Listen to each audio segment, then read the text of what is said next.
up, y'all? It's your girl Malika here, checking in with another episode of From the Block podcast, and we have a reoccurring guest right here, and I'm super, super excited because, man, the first episode that we filmed, y'all were blowing up my comment sections with honestly questions that I don't know how to answer because I'm still trying to get into real estate my own self. But he's back again. Thank the Lord. So give it up, y'all, for Devario. We back. It's cold outside today. How It you is. feeling? It is. I ate too much over Thanksgiving, but we back on track on Monday. Yeah.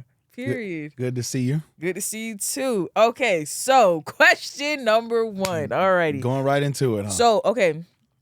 What's your response to when people say this is a buyer's market, not a seller's market? So, why would you want to buy a house right now? Or why would you even want to get into real estate and invest in? Like, this economy is trash.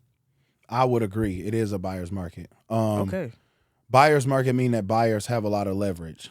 Right now, sellers are struggling because your thing that you own is only worth what people are willing to pay for it. Mm-hmm. And because people are holding on to their money and experiencing financial hardships, they're not willing to pay as much for things as they used to. Mm-hmm. So with that being said, they can now buy things like homes at discounted prices because either you accept my little bit that I'm willing to give you, Mr. Seller, or you don't sell it at all.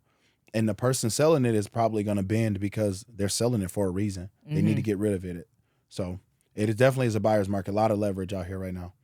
So with interest rates being so high, I know it's anywhere between about 5 to 6%. Mm-hmm. Is it a smart move to purchase a property? Absolutely, because there's consequences to things you do or do not do.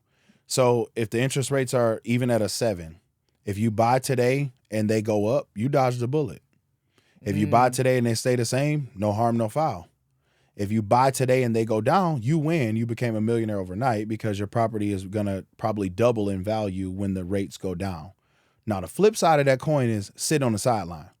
If you don't buy today and they stay the same, no harm, no foul. If you don't buy today and they go up, well, then now you didn't dodge a bullet. You got shot with probably a 15% interest rate. Now you really can't afford it. If you don't buy today and they go down, that's what everybody's waiting on. Now you got competition. So if the rates do go back down to a 3%, that's all fine and dandy. But now the one house you want, 100 other people also saved it too, and you're competing. We're young, 20s and 30s. How do you compete against a 40-year-old, 45-year-old couple with money saved and established accounts? You're going to be struggling then too. So it's not good to wait. I always say you should fear when people buy and buy when people fear. So this is definitely the time to hop in there with the rates right where they are. Everybody's waiting on like the 2021 rates when it was 2.5%, 3%. Those are record lows. Like the rates are not high right now. They're just higher than record lows. But with that being said, right? Okay, so how do we make sure that an individual, let's say he's interested, he's like, yes, I'm ready, but he's not playing into fear mongering, saying like, okay, now or never, I want to purchase about 2 homes, right? And I'm just going to take the risk. And let's say, God forbid, because it is a risk, it's a gamble. But, right, let's say, God forbid, right, all right, he gets to properties and it's like, all right, I'm looking for tenants. All right, I can't find anyone. Alrighty, my money's going down the drain. How am I supposed to keep up? Da-da-da-da-da. What's the next move after that? So real estate has never taken a dip. If you watch anything trending, real estate has always trended upward.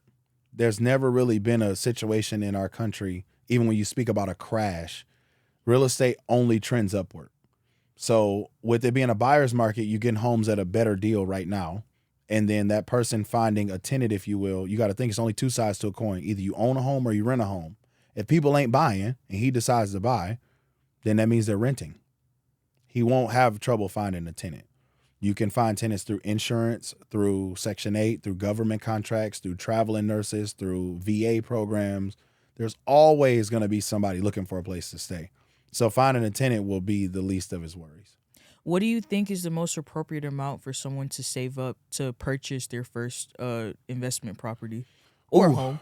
Okay, so investment property and primary probably be a little bit different. So there's a lot of programs out there that will let you get now your own home, your primary home, with as low as 1% down. So if the national average is at $450,000 for purchase price, 1% of that would be $4,500. So if one can save, that plus closing costs, which sellers are even paying that now. But I seen that on yeah, TikTok. A I was lot gonna of say a people, yeah, lot a of people lot are of paying. people are Yeah, doing they that. paying them closing costs. But anywhere between $5,000 to $15,000 should be plenty to get a first time homeowner their home. Mm-hmm. Now, an investment property, that's a little bit different. Because some lenders want now 5, 10, 15, or even 20% down. So if you're talking 20% down on a $500,000 house, then we talking about $100,000. That's a lot of money. That is a large investment to make. That is. But I don't think a lot of young buyers understand that their primary home is also an investment property. If you rent somewhere for 5 years, you coughed up 5 years in rent and Mm-hmm. you don't get any of it back. If I live in a home for 5 years, even if I decide to sell, move, whatever, I'm gonna at least get back what I paid for it, because Mm-hmm. real estate's not gonna trend downward. So I would say even your primary home nowadays is still an investment home. Do you think purchasing a property in foreclosure is still the way to go? If you got the cash, for sure. Because foreclosure properties oftentimes they're not selling it for what it's worth. They're selling it for what's still owed to the bank. Mm-hmm. So if I bought a house 20 years ago on a 30-year mortgage, I only got 10 years left to pay on it, and I go into foreclosure. If I bought it for 500,000, I probably only owe about 100 left. Somebody sweeping in to buy it on foreclosure can buy it just for what I owe, not for what it's worth. If you buy a house today at 100,000 and it's worth 600,000 or 700,000, you won. You just made $500,000 overnight. Okay, so let's say, right? Okay, so an individual is interested, but maintenance and overhead costs. So you're the owner of the home, right? Mm-hmm. But let's say it's like, okay, I don't want no one calling me at 3 a.m. saying, okay, my toilet's clogged, or hey, can you help me change this light bulb? So how can one maintain ownership while also seeing a decent profit? So I would say, do your homework on things like in your area, such as TaskRabbit, calling around, finding local handyman, stuff like that. I guess what I'm saying is you should already somewhat have an idea of a team in place before you make a 30-year commitment, if you will, to a mortgage. If you call around and you just ask, hey, is this house owned by you or you renting it? If the neighbor is renting it, then that means another investor owns that home. Find out who the owner is. Hey, who fixes it? Somebody always knows somebody, usually only one call away. So I agree. I don't want my phone called at 3 a.m. or anything for a toilet. Now, in regards to the cost, that's where the homework comes in. You need to know, how much am I cash flowing? How much are all my expenses? Add them all up together, and then what's your rent? And if your rent is leaving you with $400, $500, $600 a month left over, then that 3 a.m. call for a toilet every now and then is worth it. Toilets go bad once or twice a year. If you got kids, putting some down in there or whatever, might cost you $100 to fix it. But if I'm making $500 a month profit, $6,000 a year, and I put $1,000 back into it in maintenance, I'm okay with that. Okay. And I'm glad you mentioned that as well, because although you did say buy, it is important to also do research as well, because Please. it's a lot that goes into it apart from you just signing the deed and you're like, all right, generational wealth, we in Yeah, there. don't Yeah, go like that. it's a lot. Um but on the flip side too, so cuz okay, you mentioned how it's important to have a team in place. Mm-hmm. So apart from maintenance, what else does one need when I would say purchasing a when you have property? one home, this won't be as bad. Even if you got a normal 9 to 5 and you only own one investment home, this won't be bad. But when you start to scale, you will need a team for leases. They're going to expire at some point. So you need to, have somebody reaching out to these people at the 90-day mark. Do you plan on renewing, or do you not? When it comes to maintenance, how does your maintenance man or maintenance team, because it's not likely that one person is like a jack of all trades who can do roofing, plumbing, electrical, flooring, painting. A lot of the times you probably got 4 or 5 people on your team if you didn't hire a whole property management company. So maintenance is definitely a big one. Admin work, I would just bundle it all up as a whole. You don't want tenants calling you, then who are they calling? So you need either a virtual assistant that they're calling, or you need somebody checking your emails if they're going to email you. You need an emergency number. Maybe that's the number that you list as yours if it truly is an emergency. But you definitely want team for admin, team for maintenance, and then I guess you would call it like customer relations, if you will. If you're going to be signing your leases electronically, it don't really matter. But if you're signing your leases in person, you want that person's experience to be good when they come in and sign that lease. Maybe you got waters and peppermints in your leasing office, or whatever. But definitely have that squad together, because people don't leave reviews all the time with good stuff. They leave reviews when it comes to bad things. And you just want to limit, you can't please everybody, but you want to limit the amount of bad experiences that you have. Gotcha. So then on the flip side, so for those, let's say, a new family starting or just someone that just wants to be independent, just for residential purposes only, like this is not investment property, this is for me. What are some important things first time home buyers should know? Ooh, okay. You should know what you can afford. Understand that lenders don't tell you truthfully what you can afford. They kind of oversell you on what you can afford. That's very true. Because they want to sell you that money. Lender's job is to sell you money. That's very true. And they only base your affordability based off what's reporting on your credit report. So one might say, I only have one car and one credit card. The bank approves you for $500,000. What they don't consider is consumers, like the utilities, the water, your homeowner's warranty, which I'm going to get into that next. They don't consider other things that come with owning a home in your affordability, and they will oftentimes stretch out what you truthfully can afford. That's very true. So new homeowners really crack down on your budget. New homeowners, if you're not handy and you don't want to fix things yourself, please invest into a home warranty. 210 home warranty, you pay $100 deductible. They come out, and if they can fix it, they fix it. If they can't, they order you a new part, and it's shipped to your house and installed. Definitely something you want to do to mitigate the time spent on trying to figure things out yourself. New homeowners, please get the home inspection. Please don't pass up on that. Read it, be thorough with it, because things go wrong. The appraisal is obviously a big issue, but most lenders are going to make you do that anyway, to see that what you're buying is worth, what you're paying for. And then have a plan. Is that the house that, you maybe you don't want any kids at all. So this one house that's 2 beds, 2 baths is the end goal for you. If it's not, then, look at what it looks like for you to sell it back later on and then move into a new neighborhood. But always try to be, 5-10 years ahead when it comes to the real estate thing and what you might want to do, because that's when you start to see changes that can either set you back if you have to sell it for less, or really put you in position to win if you can sell it for more. I have a 2-in-1 question. Talk to me. First one, okay, so credit. Mm-hmm. Is it possible? Okay, let me see how I want to phrase this. All right, credit. Let's say someone's credit is pretty much in the red to yellow zone. All right, we don't have a 750 or even I would even say 600 or above. Right? Okay. Is purchasing a property still an option, or should that person take a step back, rebuild the credit, and then look for their first property? So I kind of got a 2-part answer. I would say you should always try to get your credit in the best position possible.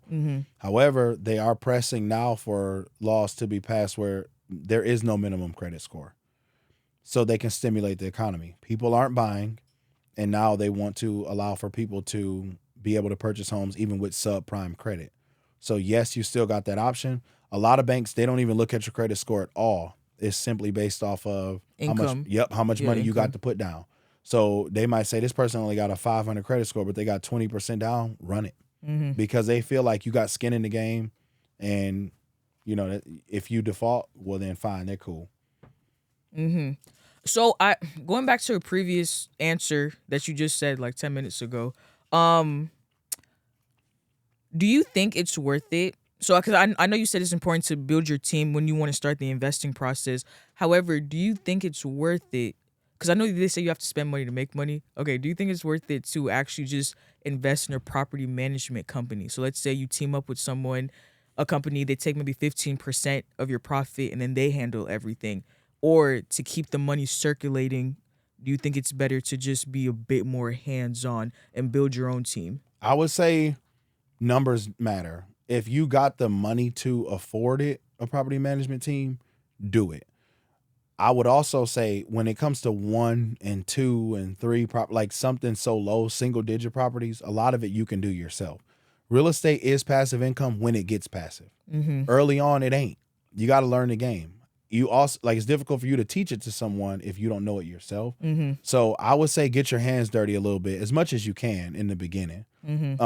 But 10 or 15% starts to become a lot when that might all that you're. And not to cut you off, but I'm glad you just said that, because although we talk about investments and this conversation is important, the beginning process is not easy at all. It's very, very difficult. So if someone you meet someone, they're like, I'm a real estate investor. Ask them how, like, ask for the credentials, ask how many years of experience do they have, because the beginning process of this stuff is not easy at all. Yeah, it's simple, but not easy. The concept is simple. Buy, take the profits of all of those buys, and then run and live this life in a fantasy land.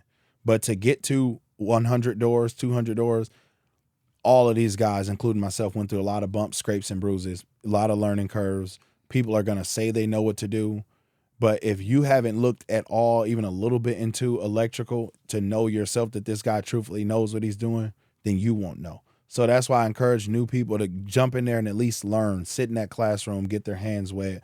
When somebody's fixing something, stand over their shoulder and watch them. Hey, I'm not hounding you, but I do want to learn a little bit of this myself and watch, because things like electrical, HVAC, plumbing and stuff, roofing, that can cost you a lot of money, and it can eat one HVAC unit. If you're only cash flowing $300 a month, which is good, if you cash flowing $300 a month on the door and you got to fix an HVAC unit that year, you just ate up the whole year's profit on one maintenance request. So it is very now how you paying a property manager now? Now you're negative for that year. So it's definitely something to consider. So I'm glad you said that too. Patience and discipline. It's a virtue in this business.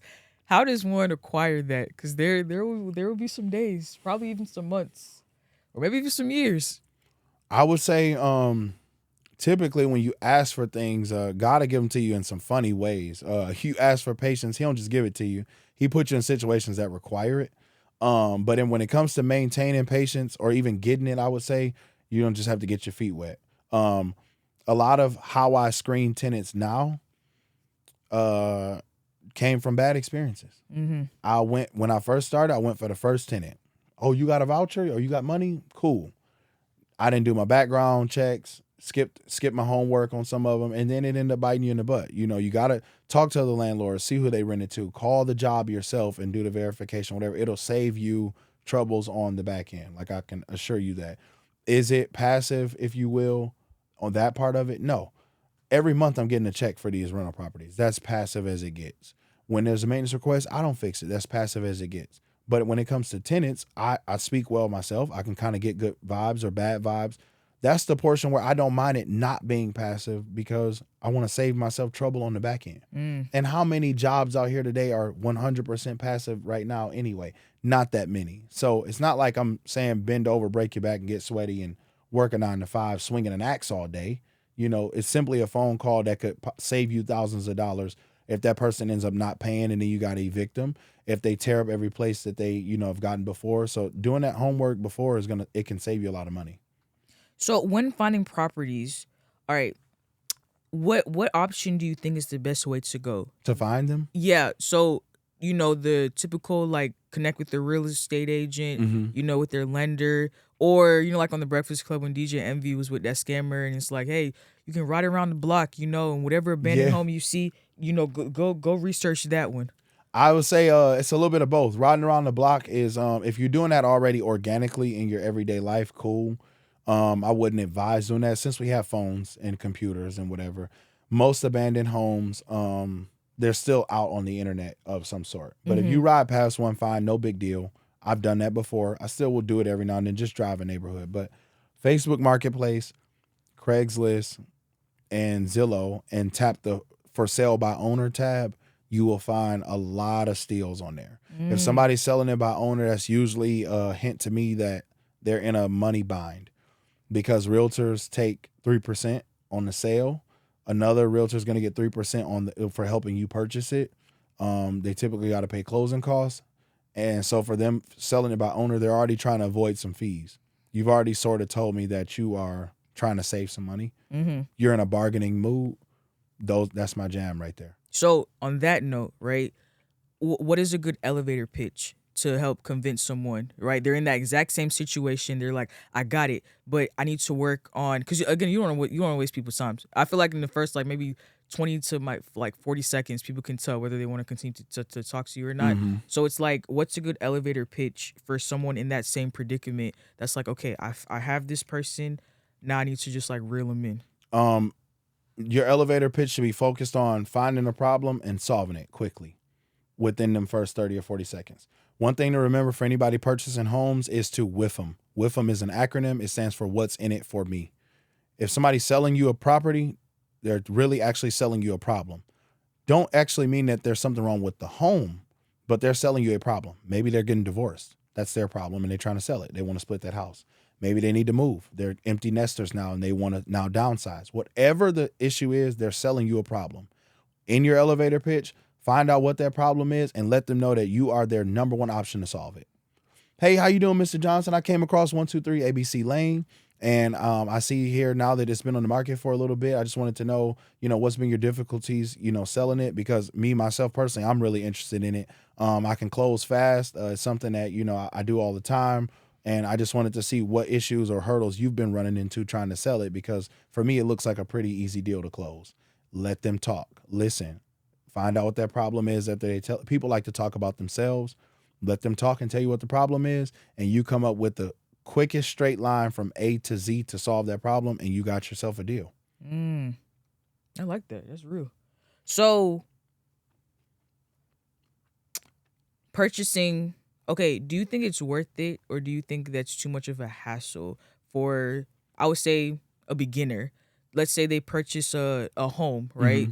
5-6 bedrooms, renting each bedroom out to a different tenant. Ooh. You can do it. That seems like a lot, though. Too many. I was gonna say that Too many people. Every coin has pros and cons, heads and tails. The pros to that, you're gonna be rich. When I say rich, you got 5 people now paying you rent versus if you rented it out to just one tenant, you're obviously gonna get more money per room. With per room, you just created a community. So similar to any other community with HOAs or a classroom community, gym community, people ruffle feathers sometimes. I don't like how your bathroom smells. Or if you're Indian and you're Jamaican and you're Venezuelan and you're African and y'all all cook with different spices and whatever, and are we sharing a kitchen?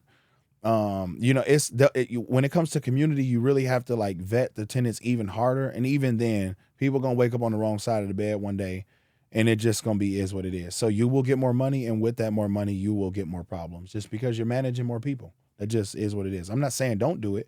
It just is the con is more people to manage, all in one confined space. So another scenario, right? Let's say someone just hit the jackpot. They got into an accident, the insurance company paid them off, something, right? Right. They're like, I want to go big or go home. Multi-family unit. Those are the apartment complexes, the big buildings, right? How do you calculate the cap rate for a multi-family unit? So I'm a math whiz, so I'll save everybody who's watching this the hard math of calculating it. What I will say, even before you get into calculating the numbers on it, calculate the liabilities. And that's before you even touch a number. When you own a single family investment home and you rent it to a person, they're responsible for the water, the lawn care, the trash, and everything else. You're just responsible just for the mortgage, which is paid for by their rent. Your liabilities, you have one, the mortgage. When you buy a multifamily unit, you're responsible for the mortgage. If you got more than 4 units, you're required to have a dumpster because it's now considered commercial. You're responsible for that. What do you do when the tenant in unit C moves out and throws the mattress on the side of the dumpster? That's your issue. When the dumpster's full because holiday time, everybody got Christmas presents for the kids. Now it's overflowing. Do you buy 2 for that month? Or do you let it spill all over your parking lot, get a fine with the city?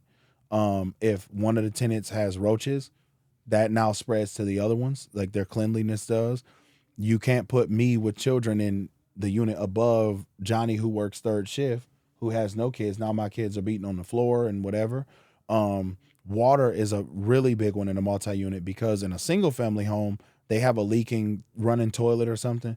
They'll tell you next month when their water bill is really high. In an apartment complex, however, the water bill is on you.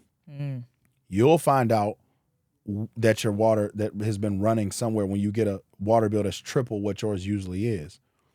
Now you got to play Where's Waldo when it comes to finding that toilet. You got 20 units. How you know which toilet's running? Now you got to send out an email to all of them and let them know that you and the maintenance man are entering the property on this day. Y'all are doing hide and go seek. to try to find which one is working. And then now you finally find it, you have to shut the water off to all the units to fix a water issue. You can't turn water off to one unit in a multifamily. So now you got 20 people without water.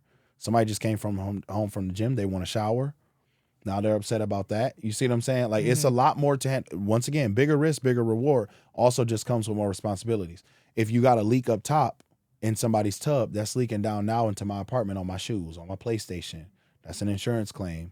Insurance is even more expensive on a multi-unit because you just got more risk. Make more money, but you got more risk. So before you even get into cap rate and calculating like cash flow and how soon you're gonna be paid back, ROI and stuff like that, I would strongly consider if you have the team to handle the liabilities that come with owning one. Mm.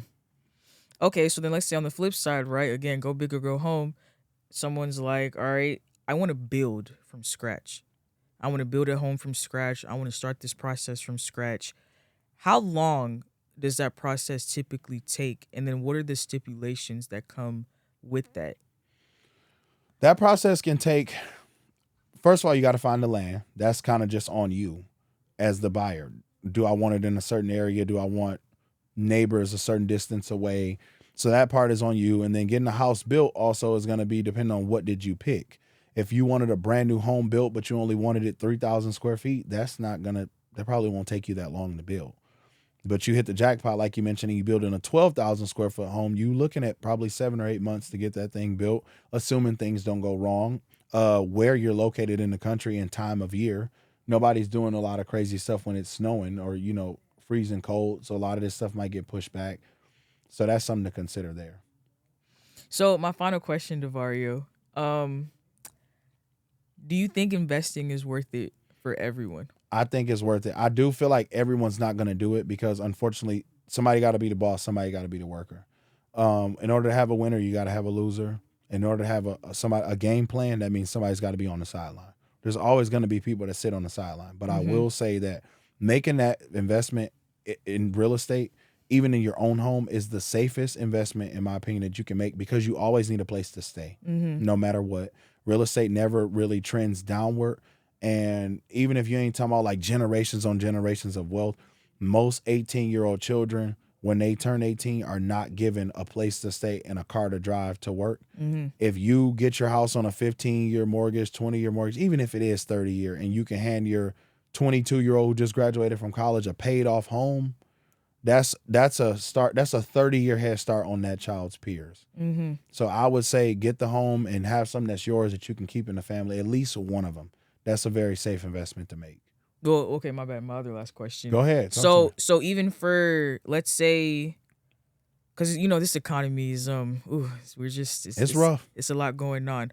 But would you advise, let's say someone is fresh out of undergrad or fresh out of grad school, and it's like, all right, they got their first 9 to 5 job, still living at home, or just or they even have a roommate, right? Would you think? Okay, would you advise them when they are getting ready to make their first like big grown up purchase? Should it be a residential home, or should they continue to have a roommate or continue to live with their parents? And instead of my bad, on the flip side, instead of a residential home, an investment property. So if you already are okay with, you just got out of college, you probably had a roommate in college. If you're okay with living with your parents, you're okay with having a roommate. And if you got a roommate in an apartment or something, you're okay with having a roommate. Do the same type of living, but own the home that you're doing the roommate thing in. And that's called house hacking. Buy a 2-bed, 2-bath home or a 3-bed, 2-bath home and live in one room and rent the other space out for the amount that your mortgage is. And now you live for free. Take the money that you would have paid in mortgage and put it aside every month. Let's say $1,500, $1,800, somewhere in there. We'll call it $2,000. You put that aside. Now you got $2,000, but times 12 months. Now you got that saved at the end of the year. Take that money now that you just saved at the end of the year and put that down on another property. And then eventually you just keep scaling.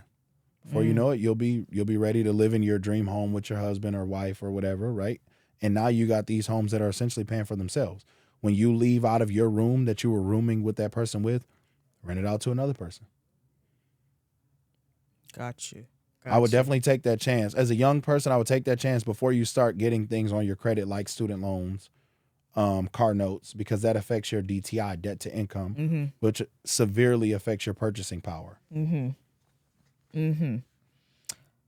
I do have a final question. I'm trying to see how Talk can to I. me. Yeah, I'm trying to see how can I word it because I think you previously kind of answered it when I asked you about the credit Hmm. question, but it's just I guess because I know so many people where like they have the money and they don't necessarily even have to move out Yeah. per se of wherever. Like I said, they have a roommate, an apartment somewhere, they can go stay with auntie or whatever. But it's just the credit, it affects them because even if they have the money to like put down a down payment, right? Yeah, they go to the bank or they go to their lender or whatever, and I feel like they now correct me if I'm wrong. They can jack up the like price for their mortgage if the credit because it's a liability if they have like okay you didn't pay this bill right here, Hmm. okay this right here. So you think credit repair is still relevant in 2025? Credit repair is still relevant. I would be careful if you're doing it with someone else. Not careful. Just do your homework with anything. And make sure that they're credible. If you're going to do it with yourself, try to learn consumer law, learn the FCRA laws, and do it yourself. Use ChatGPT to the best of your advantage if you Mm-hmm. can. Learn as much as you can. But when it comes to hiking up the price of a mortgage, that's false. Your credit score only dictates how much capital will cost you. All capital has a cost, weighted cost of capital, and your credit is going to determine how much capital costs. Somebody with a 725 can borrow money from the bank at a 6% rate, and somebody with a 525 can borrow money from the bank at a 10% rate. So that will, I guess, technically raise the price of your monthly mortgage, your monthly payment on that mortgage. But buying a house for 300,000 with a 720 and buying a house for 300,000 with a 525, the only difference is going to be the interest rate on that. However, taking another chance, if you will, or investment on buying that mortgage, 35% of everyone's score is payment history. Mm-hmm. So if you got a house that you live in and you're constantly paying on that, eventually over time, the score is going to go up. 35% of the max score of 850 is 297 and some change. It's basically 300 points. If you have bad payment history, my guess is without even looking at your credit report, you round a 550. 850 is the max score. You missing good payment history, you at a 550. Get the mortgage and like we talked about, refinance when rates are lower or when your score is better. In worst case scenario, your score gets better and the rates don't drop, then you can still refinance the term if you can, if you want to, but I would not wait. Like I said, they have programs that'll even help. The lenders now have programs that'll help you with your credit, Mm-hmm. so you can buy these homes. Remember, they don't make money if they ain't lending it to you. They want to give you that money. Gotcha. So, guys, with that being said, make sure you do your research. Investing is really, really important. And yeah, just make sure you know what you're getting yourself into too. But make sure you do your research. Okay, so you can follow Devario on all social media platforms at Underscore average millionaire, and if you search by my name, Devario, Devario, last name Allen, Allen, you can find me there. I'm typically dropping gems. I used to do free game Fridays, helping folks out with credit and business and real estate. Don't be afraid to DM me. It might look like it's all super professional on Instagram, but I am one of the most down to earth people you can meet. I'm always trying to see us win, so don't be afraid to reach out. and make sure you follow us on all social media platforms at From the Block Podcast. Bye. Thanks for having me. Appreciate it.